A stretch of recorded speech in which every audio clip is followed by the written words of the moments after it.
अगर आपने इस कहानी के पिछले 2 भाग अभी तक नहीं देखे हैं, तो पहले उन्हें जरूर देखिए, क्योंकि इस कहानी का हर राज अगले भाग से जुड़ा हुआ है। और अगर आपको हमारी ये ओरिजिनल कहानी पसंद आ रही है, तो वीडियो को लाइक करें, चैनल को सब्सक्राइब करें और बेल आइकॉन दबाना मत भूलिए, क्योंकि आगे आने वाले भागों में कई ऐसे रहस्य खुलने वाले हैं जो पूरी कहानी को बदल देंगे। तो चलिए अब कहानी को आगे बढ़ाते हैं। उस दिन ऊर्जा के कोमा से बाहर आने के बाद डॉक्टरों ने उसे 2 दिन और ऑब्जर्वेशन में रखा और फिर डिस्चार्ज कर दिया। उन 2 दिनों में नानी मासी ने ऊर्जा को बहुत समझाया कि अब उसके अपने घर में कुछ नहीं बचा है और उसे अपने साथ उसके पिता के घर चलकर रहना चाहिए। काफी समझाने के बाद ऊर्जा मान गई। जिस दिन सब लोग अस्पताल से घर लौटने के लिए कार में बैठे, उसी समय ऊर्जा ने अचानक कहा, पहले मुझे अपने घर जाना है। यह सुनकर नानी मासी चौंक गई।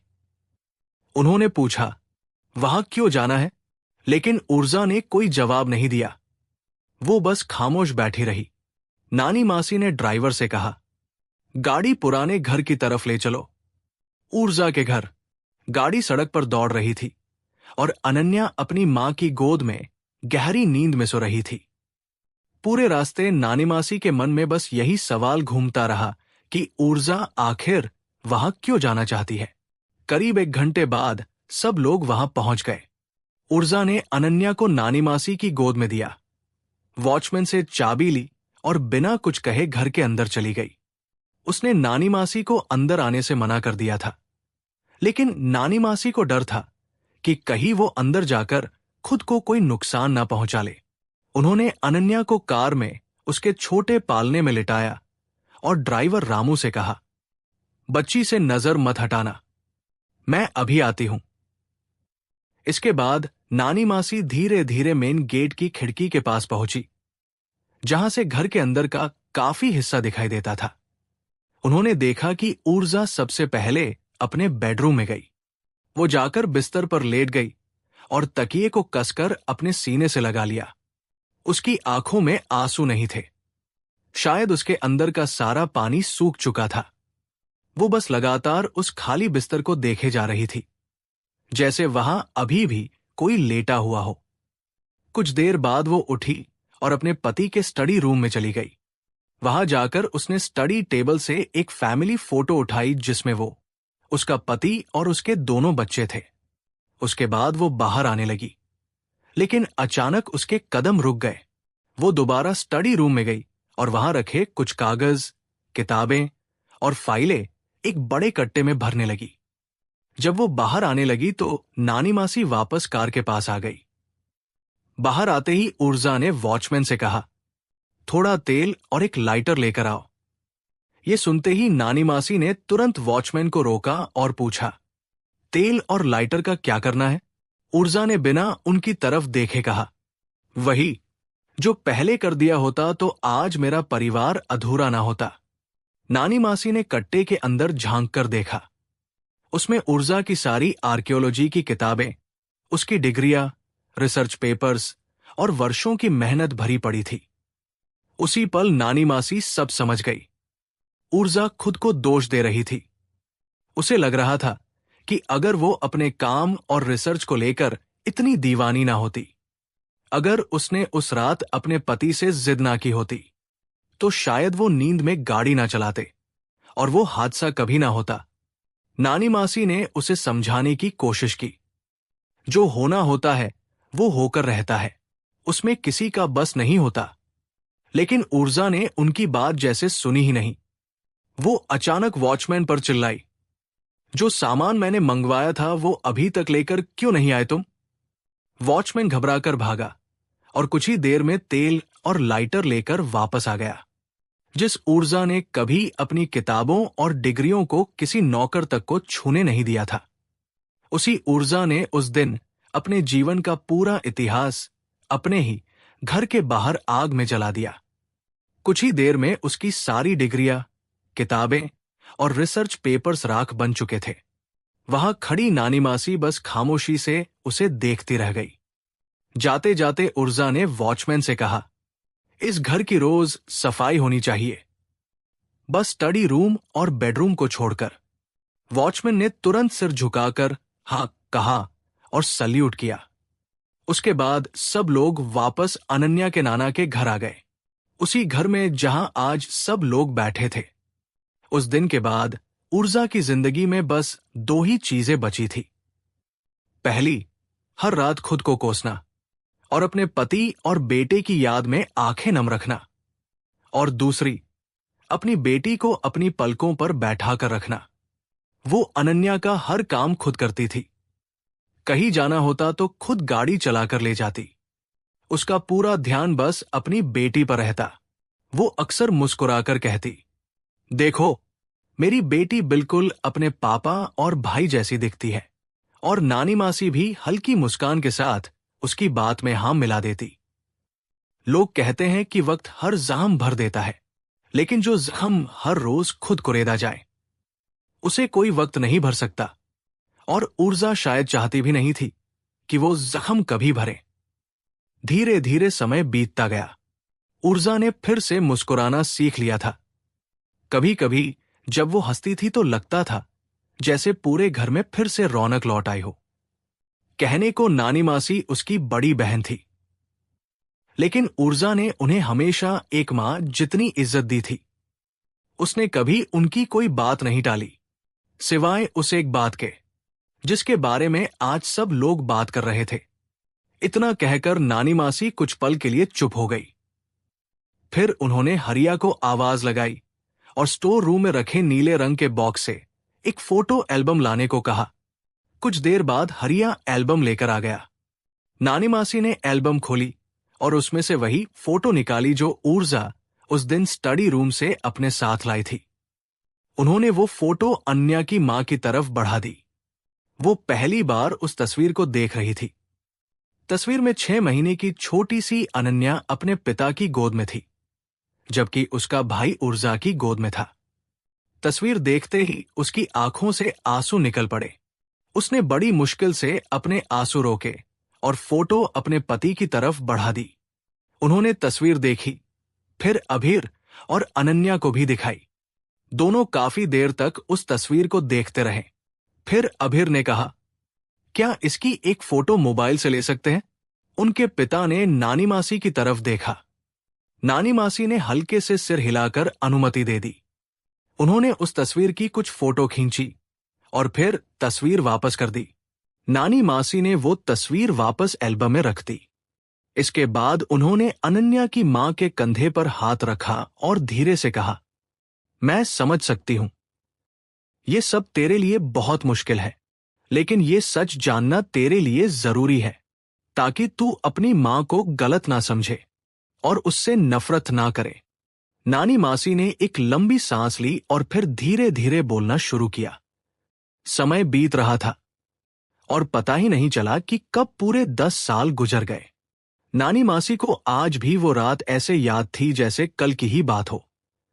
अनन्या के जन्मदिन में बस एक महीना बाकी था। रात के करीब 9 बज रहे थे और वो अपने टेडी बियर को लेकर अपने कमरे में सोने चली गई थी। नीचे हॉल में नानी मासी और ऊर्जा उसके जन्मदिन की तैयारियों के बारे में बातें कर रहे थे कि तभी हरिया कमरे में आया और बोला, ऊर्जा बिटिया से कोई मिलने आया है। ये सुनकर दोनों चौंक गई। ऊर्जा ने तुरंत पूछा, कौन है? नाम पूछा तुमने? हरिया बोला, हाँ बिटिया, उन्होंने अपना नाम हरीश बताया है। कह रहे हैं कि वो आपके प्रोफेसर हैं। नाम सुनते ही ऊर्जा चौंक पड़ी। हरीश सर, इतने साल बाद। उसने हरिया से कहा, उन्हें अंदर ले आओ और गेस्ट रूम में बैठाओ, मैं आती हूं।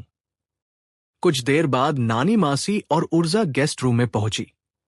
वहां बैठे आदमी को देखकर कोई अनजान इंसान शायद कभी नहीं कहता कि वो कभी किसी कॉलेज के प्रोफेसर रहे होंगे। जब आखिरी बार ऊर्जा ने उन्हें देखा था, तब वो साफ सुथरे, सलीकेदार और हमेशा व्यवस्थित रहने वाले इंसान थे। उनके चेहरे पर हल्की मुस्कान रहती थी और आंखों पर एक चश्मा। लेकिन आज उनके सामने बैठा इंसान बिल्कुल अलग था। उनके लंबे बाल बिखरे हुए थे, आधी सफेद दाढ़ी बढ़ी हुई थी और कपड़े भी अस्त व्यस्त थे।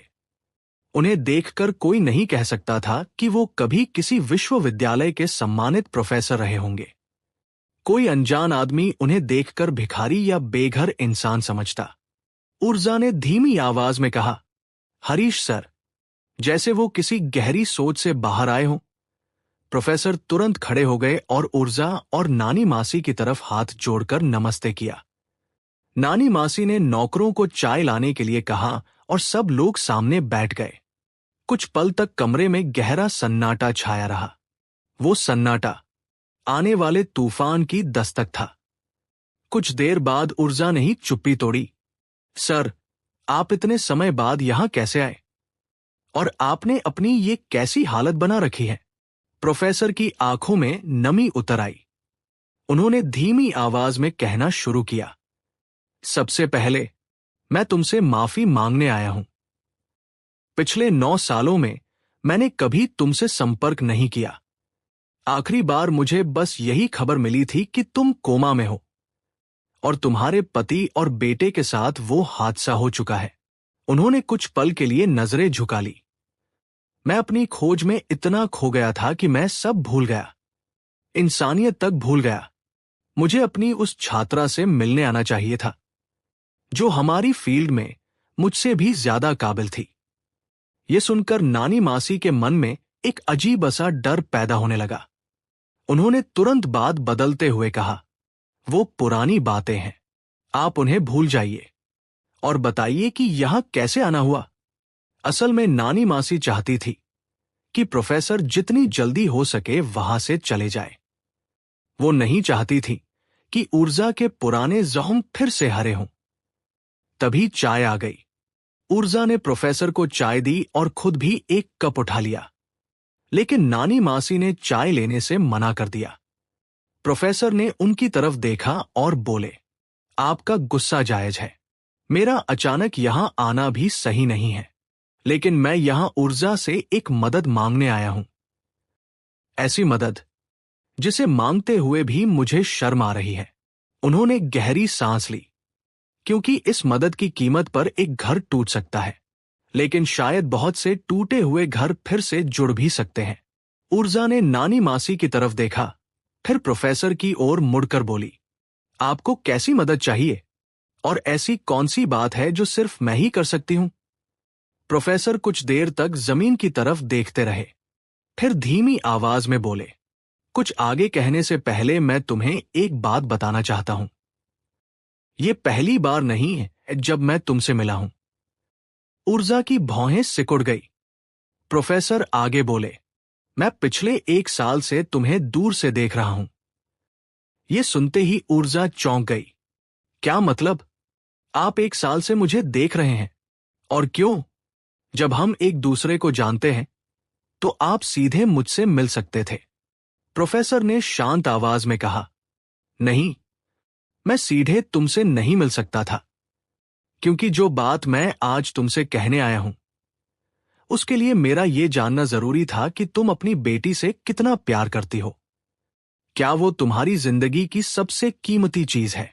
उन्होंने ऊर्जा की तरफ देखते हुए कहा, और कुछ दिन पहले मुझे अस्पताल से तुम्हारी कोमा से वापस आने की पूरी कहानी भी पता चली, कि कैसे तुम अपनी बेटी के लिए मौत से लड़कर वापस आई थी। कमरे में फिर एक पल के लिए खामोशी छा गई। फिर प्रोफेसर ने धीरे धीरे कहा, मैं तुमसे वही चीज छोड़ने की विनती करने आया हूं, जो तुम्हें अपनी जान से भी ज्यादा प्यारी है। ये सुनते ही ऊर्जा और नानी मासी दोनों की आंखें फैल गई। दोनों लगभग एक साथ बोली, क्या? प्रोफेसर ने उनकी आंखों में देखते हुए कहा, मैं तुमसे कहने आया हूं कि तुम अपनी बेटी को अगले 20 साल के लिए छोड़ दो और मेरे साथ एक सफर पर चलो।